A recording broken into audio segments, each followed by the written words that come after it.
अस्सलाम वालेकुम। आप देख रहे हैं मेरा YouTube channel cooking with Nazia Azmat. आज हम बनाएंगे किन्नू के छिलकों से साबुन, जिससे आपका कलर बहुत फेयर होगा। आपकी स्किन अनइवन है, पिगमेंटेशन है, झुर्रियाँ हैं, दानों के निशान हैं, तो उसके लिए आज हम लेकर आए हैं बहुत ही फ़ायदेमंद रेसिपी।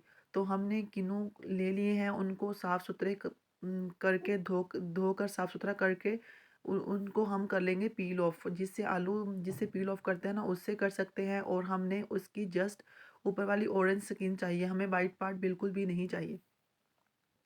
अगर आप अपना कंप्लेक्शन फेयर करना चाहते हैं, अपनी स्किन को बेहतर बनाना चाहते हैं और प्योर विटामिन सी लेना चाहते हैं, तो ये रेसिपी आपके लिए बहुत ही फ़ायदेमंद है। किनुआ को पील ऑफ करने के बाद मैं ऐड कर दूंगी एक पैन में, और इसमें ऐड करेंगे पानी।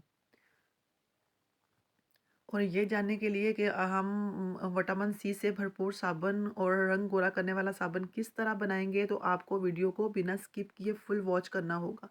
क्योंकि ये देखने में मामूली सी है चीज़ है, और इसके फ़ायदे बेशुमार हैं। अगर मैं इसके फ़ायदे बताने बैठूँ तो वीडियो बहुत लंबी हो जाएगी। तो आप इसका वाइट वाला पार्ट छुरी की मदद से भी रिमूव कर सकते हैं इस तरह, और चम्मच की मदद से भी कर सकते हैं, और जिस तरह मैंने पहले बताया कि जिससे हम आलू पील ऑफ करते हैं, उससे भी कर सकते हैं। सबसे बेस्ट तरीका वही है कि जैसे आलू हम पील ऑफ करते हैं, किन्नू को छीलने से पहले उस तरह पील ऑफ कर लें, क्योंकि किन्नू तो हर घर में आते हैं। तो किनुआ के छिलके हम अक्सर फेंक देते हैं। तो आप जब भी किनुआ आपके घर में आए तो आप उसका सोप बनाएं, टोनर बनाएं। हम आज जो बना रहे हैं वो हम किन्नू के छिलकों से सोप भी बनाएंगे और टोनर भी बनाएंगे। इसलिए वीडियो को बिना स्किप किए फुल वॉच कीजिएगा। किन्नुओं के छिलकों का वाइट पार्ट मूव करने के बाद हमने ऐड कर लिया है एक पैन में, और उसमें ऐड कर दिया है पानी। 1 किलो मैंने तकरीबन पानी ऐड कर दिया है। ये घर में छिलके जितने भी पड़े हों आपके पास, जितने भी हों उसके मुताबिक आप अपना सोप बना सकते हैं। तो पहले हम आँच तेज़ करेंगे। जब पानी में बॉयल आना स्टार्ट हो जाएगा तो हम आँच बिल्कुल दम वाली कर देंगे, क्योंकि हम चाहते हैं कि जो किन्नू के छिलकों में सारा विटामिन सी है, जो इसका जो भी इसके फ़ायदे हैं वो सारे पानी में आ जाएं। अच्छे से 20 से 25 मिनट मैंने इसे हल्की आंच पर पकाया है। उसके बाद मैंने इसे छलनी की मदद से छान लिया है। छानने के बाद हम जो ये छिलके बच गए हैं इसे हम ऐड करेंगे जूसर वाले जग में, और अच्छे से इसको ब्लेंड करके स्मूथ सा इसका बैटर बना लेंगे। थोड़ा सा पानी इसमें ऐड करूँगी, और बाकी जितना हमें टोनर चाहिए हम उस उतना बचा लेंगे टोनर के लिए। तो अब हम इसे अच्छे से ग्राइंड करेंगे। ये मैंने स्प्रे बोतल में ऐड करके टोनर बना दिया। आप इसे फ्रिज में रखें, रात को अपने फेस पर इसका स्प्रे करें तो बहुत अच्छा कलर होता है माशाल्लाह। विटामिन सी है प्योर। तो अब जो हमने छिलके जग में ऐड किए थे वो भी हमने अच्छे से ग्राइंड कर लिए हैं। तो अब हम बनाएंगे इसका सॉप। इस तरह हमें स्मूथ सा बैटर चाहिए।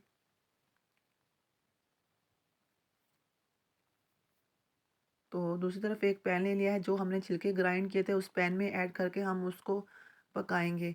और अब हम इसमें ऐड करेंगे सौंफ। सौंफ आप कोई भी ले सकते हैं जो आपको सूट करता हो। मैं इसमें लक्स साबुन लिया था मैंने, जो आम घर में आता है, वो बादाम के ऑयल वाला, तो उससे मैंने क्रश कर लिया था कद्दूकश की मदद से।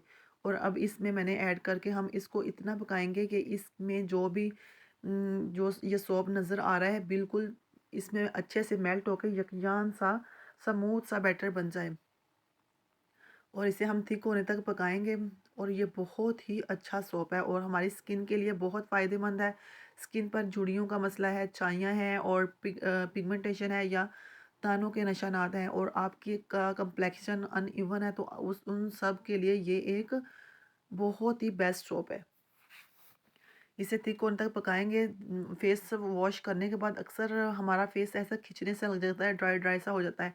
तो उसके लिए भी हम इसमें कुछ ऐड करेंगे। फ़िलहाल इसमें मैंने ऐड कर दिया है 1/4 टीस्पून। इसमें मैंने ऐड कर दिया है मीठा सोडा, और इसमें 1 टेबल स्पून भर के मैंने कोकोनट ऑयल भी यूज़ किया, ताकि हमारी हमारी स्किन जब हम साबुन से चेहरा वॉश करते हैं तो इससे ड्राई ड्राई जो होती है ना, वो ड्राई ड्राई ना हो।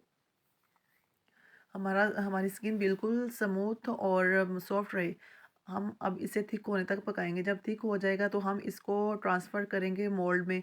और जो हम सोप बनाने वाले होते हैं अक्सर सांचे मिल जाते हैं बाज़ार से, वो भी आप ले सकते हैं। अगर नहीं है तो ज़रूरी नहीं है, घर में जो चीज़ें अवेलेबल हो हमने खुद ही तो यूज़ करना है। ज़रूरी तो नहीं कि हम इसे ऐसी ही शेप देंगे।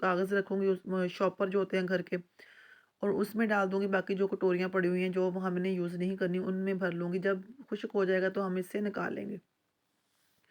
एक सोप से तकरीबन 4 बड़े-बड़े सोप बन जाते हैं जो हमारा पूरा सीज़न मतलब पूरा 1 साल चल सकते हैं ईज़िली।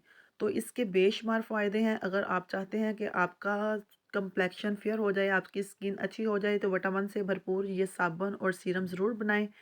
वीडियो पसंद आई तो वीडियो को लाइक शेयर करें और चैनल को सब्सक्राइब करें।